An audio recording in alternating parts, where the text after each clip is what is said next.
You ever buy beans or grains in bulk and then find yourself a little bit unsure of what to do with such a large quantity? Let's take chickpeas for example. Maybe you've made 50 or so batches of hummus so far, and now you're ready to take on a couple new chickpea recipes. If that sounds like you, then this video is here to help. I'm going to show you 5 different ways to use up your chickpeas, none of which are hummus. If you're new here, I'm Maddie from Let's Eat Plants, and I'm here to help you with your vegan meal prep. Speaking of which, the Let's Eat Plants meal prep course is officially open, so if you are interested in that, make sure you check out the link in the pinned comment. Just make sure you check it out before Tuesday, February 1st. That's when the doors will close and it won't be open again until later this year. So back to chickpeas. I actually bought the largest bag of chickpeas from Costco last year. I think it was 10 kg, which is about 22 pounds. So it's pretty safe to say I know my way around a chickpea by now. So today I'm going to show you 5 different ways to use up those chickpeas. We are going to be making a Moroccan stew, chickpea cheese sauce, 2 chickpea sandwich fillings, buffalo chickpea and a no-tuna chickpea,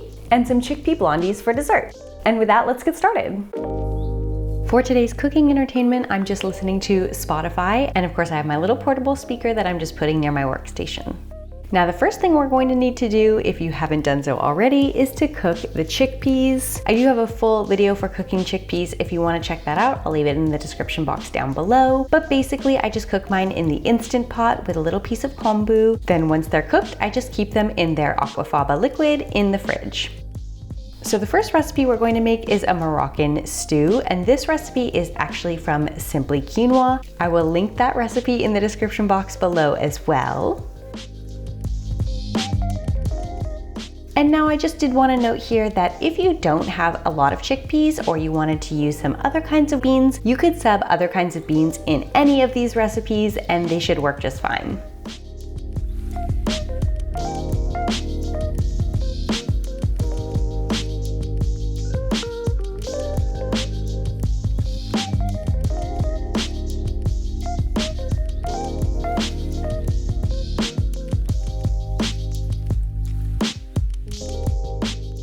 And for our spices, we're just adding a little bit of cumin, smoked paprika, turmeric, cinnamon, salt, and pepper.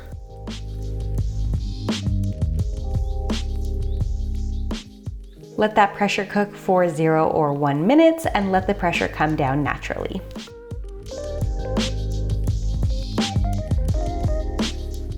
After it was finished cooking, I just added in a bag of riced cauliflower, but that is of course optional.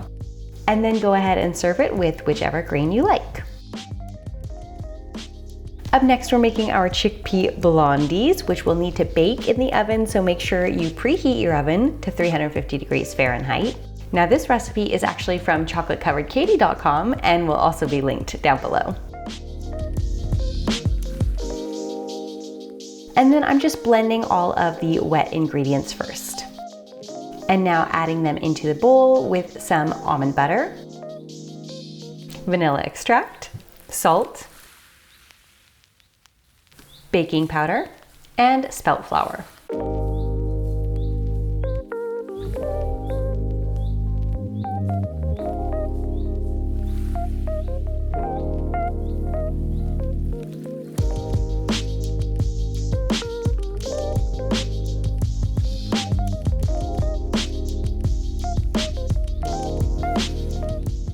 Our next recipe is going to be a buffalo chickpea sandwich filling. I actually love using chickpeas as a sandwich filling because I find they are so versatile. And this one is honestly so simple and yet so delicious. You guys have to try this out.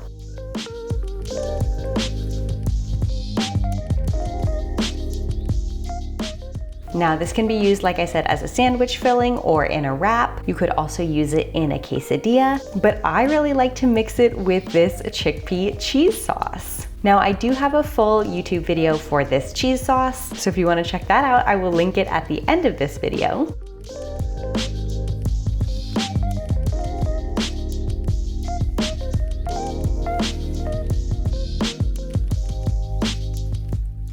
And this cheese sauce mixed with our buffalo chickpeas is honestly one of the best combinations. So I'm just doing a mix of those two on a baked potato. Of course, I just heated up the baked potato and the cheese sauce, and I even heated the buffalo chickpeas. And then you can top it with a little green onion or chives, and this is so delicious.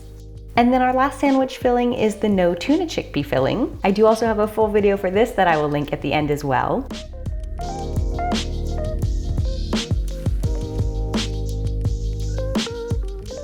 And this makes a great cold filling. I like it in sandwiches and wraps. And I find it's really versatile. I usually just like to add in whatever ingredients I have in my fridge already.